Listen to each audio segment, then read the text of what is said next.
Many claim that Randonautica isn't actually random like its name suggests. There's been many theories explaining how this app always seems to lead to dangerous and sinister locations. It seems like too much of a coincidence that so many people have been led to danger. As it turns out, there's actually a reason behind this, and it's not at all what you would expect. Today, lady and man, we are taking a deep dive into the disturbing truth behind Randonautica and the twisted reason behind its link to so many incidents.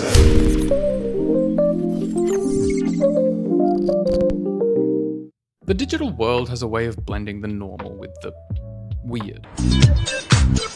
It takes the boring aspects of our lives, walking, exploring, chores, and transforms them into something new, something thrilling. But when technology blends with human curiosity, the results can sometimes take a dark turn. And Randonautica is a prime example.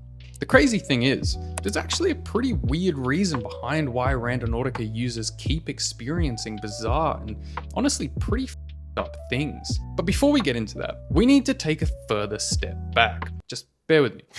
All of this is relevant. Before Randonautica took the center stage, Pokémon Go and Geocaching actually paved the way for location-based exploration. These apps encouraged users to step out of their comfort zones, offering rewards and experiences that felt magical. But just like Randonautica, these adventures came with risks. Some so severe that they resulted in injury, trauma, and even death.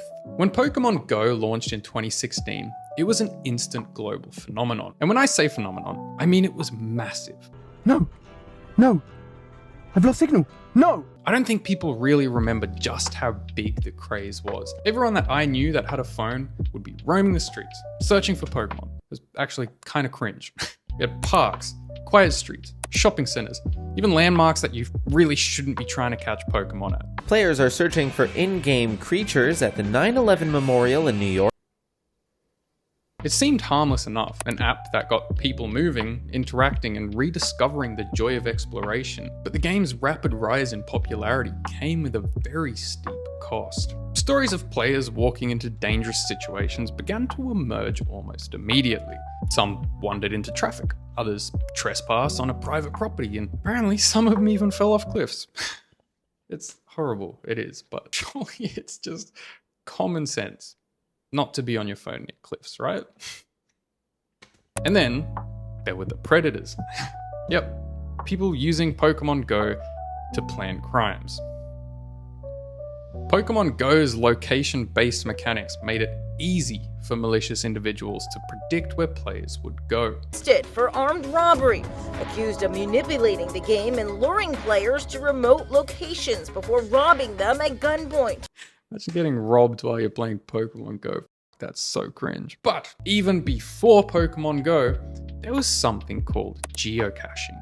Geocaching, a precursor to both Pokemon Go and Randonautica, carried the same risks. It involved participants hiding and seeking caches, containers filled with trinkets or notes, and they used GPS coordinates. Some caches were hidden in weird or remote locations, leading participants to climb cliffs, explore abandoned structures, or venture deep into forests. There have been numerous reports of injuries and even deaths tied to geocaching expeditions, often because participants underestimated the physical dangers or even got lost in unfamiliar terrain. But here's where the similarities start to show up between the apps. In one particularly horrifying incident, a group of players searching for Pokemon near a river in Wyoming stumbled across the lifeless body of a young woman. She had drowned days earlier, her body hidden beneath the water until the game led strangers to where she died. A very, very weird coincidence, one that many to this day can't actually explain. And that is the same with Randonautica.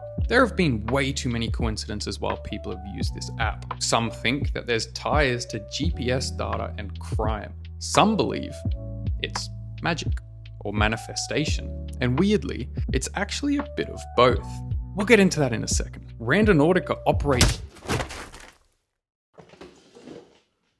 I can't believe you guys thought that was me. Luckily, I have today's sponsor to warn me of my identities being stolen. Today's video is sponsored by Aura. Think about a time when a company you trusted announced a data breach involving your personal information, like the National Public Data Breach. Yeah. You remember that? Aura will help remove your personal information from data brokers and people search sites that can sell your info to identity thieves, scammers, and more. Are you worried that someone already has your information and is planning to buy $6,000 worth of V-Bucks? Worry no more. Aura alerts within minutes when your credit card is being compromised. But that's not all. Aura monitors your personal data, including your social security number, across billions of data points like the dark web and public court records to alert you about potential identity theft. Okay, I get it. You're probably asking, what else does Aura offer me?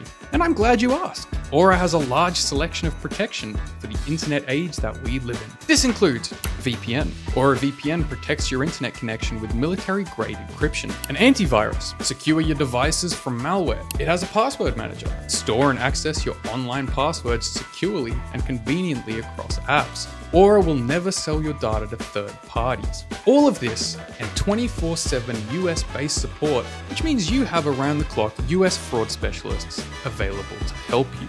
Now you're thinking, all of these features, surely Aura costs thousands. Well, buckle up, because I get this all in one app at one very affordable price. I'm not leaving myself vulnerable to data breaches and brokers. And if you don't want to either, you can go to aura.com/spoonguy to try 2 weeks for free. That will be enough time for Aura to find out if any of your personal data is exposed. Thank you, Aura.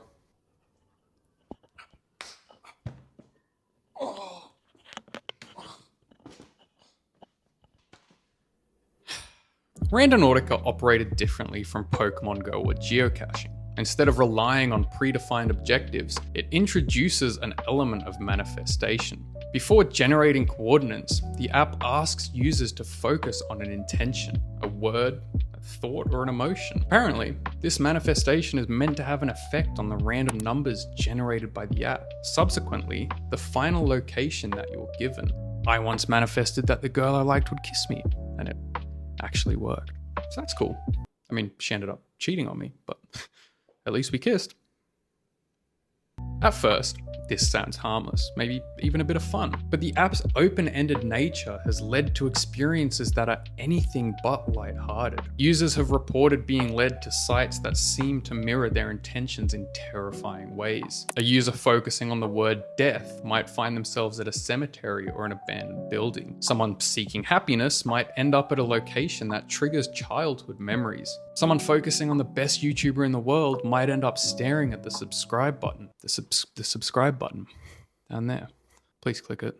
But this is only the beginning of Randonautica's dark side. No story illustrates Randonautica's unsettling potential more than the infamous Seattle suitcase incident. In June 2020, a group of teenagers decided to try the app for the first time. They set their intentions to adventure and followed the coordinates to a beach along the Duwamish River. There they found a black suitcase washed up on shore. At first, they assumed it was just trash, but curiosity got the better of them. Using a stick, they pried it open. Inside the suitcase were human remains. Horrified, the teenagers called the police, who later confirmed the remains belonged to Jessica Lewis and Austin Wenner, a couple who had been brutally murdered. Their bodies had been dismembered and stuffed into garbage bags before being placed in the suitcase. The coincidence of the app leading users to such a grisly discovery seemed too bizarre to be random. The story went viral, fueling speculation about whether Randonautica was genuinely random or if something much darker was at play.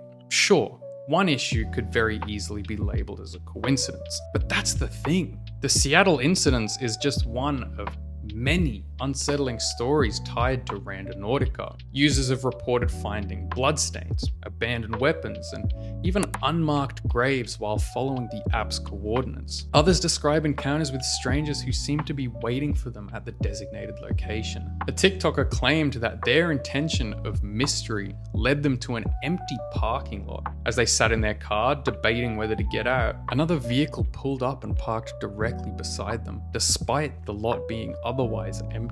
And later, they noticed the other car had followed them for miles before disappearing. Such incidents have raised questions about whether Randonautica unintentionally, or even intentionally, exposes users to danger. By encouraging people to venture into unfamiliar areas, the app creates opportunities for accidents, confrontations, or even worse. So what is the reasoning behind it? How do Randonautica users keep ending up in these situations? Well, weirdly, it's sort of similar to how The Simpsons keeps predicting world events.